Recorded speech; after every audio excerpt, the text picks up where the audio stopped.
Hi everyone, welcome back to another tutorial from Wake&Tech. Today in this video, I'm going to show you how to log out of your KuCoin application using your iOS or Android device. If you're using the KuCoin mobile app and want to log out for security reasons, to switch accounts or to sign in on another device, this quick tutorial will show you the exact step. First of all, launch open the KuCoin application in your device. From the home page of KuCoin, go to the top left corner and tap on your profile icon or your avatar. On the next page, scroll down and tap Settings.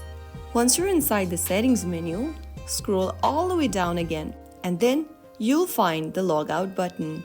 To log out, tap Logout and confirm by tapping the Confirm button in the pop-up.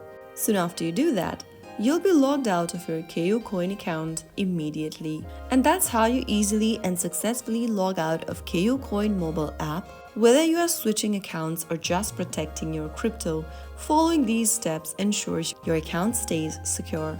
If you found the video helpful, don't forget to like, share and subscribe to our channel. I will see you again in the next episode. Thank you for watching.